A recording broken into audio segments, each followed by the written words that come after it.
32 ATP molecules আমরা পাচ্ছি। ঠিক আছে কিনা?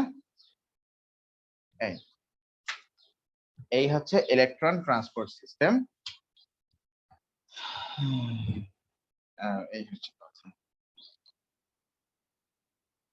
ঠিক আছে, এটা গেল। আমরা ইন দা মিন টাইম মাইটোকন্ড্রিয়ার স্ট্রাকচার আমরা মোটামুটি পড়ে ফেললাম। ওকে, বলো মা, এখানে বুঝতে কোথায় প্রবলেম আছে?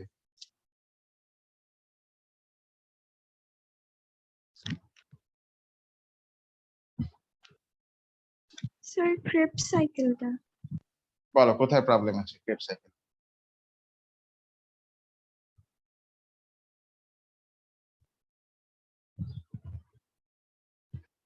মানে স্পেসিফিক তুমি কোথায় বুঝোনি, নাকি পুরোটাই?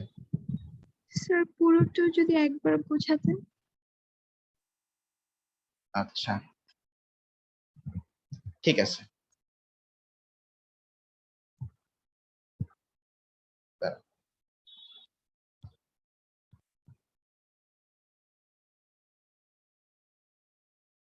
এই যে মাইটোকন্ড্রিয়া, মাইটোকন্ড্রিয়া আর ক্রেবস সাইকেলটা তোমরা অ্যাকচুয়ালি মুখস্থ করতে হবে, আসলে কিছু বলার নেই এখানে। সব জিনিসে তো পুরো জিনিসটাই মুখস্থ। আচ্ছা, এই হচ্ছে মাইটোকন্ড্রিয়ার ইনসাইড মেমব্রেন। এখন এই মাইটোকন্ড্রিয়ার ইনসাইড মেমব্রেনে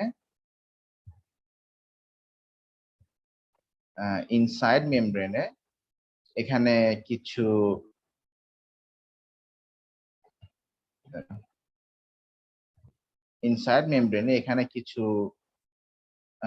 ইলেকট্রন ট্রান্সপোর্ট চেইন থাকে। এই পরপর বেশ 3-4টা।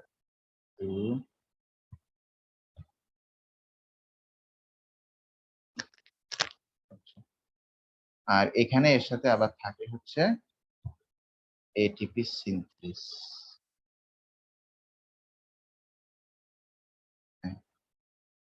এরকম একটা জায়গাতে না, বেশ কয়েক জায়গাতেই থাকে।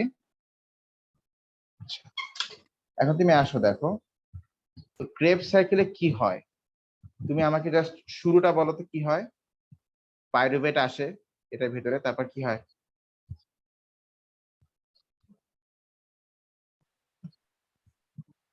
তিনটে পাইরুভেট কার্বন আসলো, থেকে কার্বন হয়। তারপরে ওই দুইটা কার্বনকে আবার ম্যাট্রিক্সের ভিতরে যাইতে হেল্প করে কে? কোএনজাইম এ। কোএনজাইম এ। আর এর ভিতরে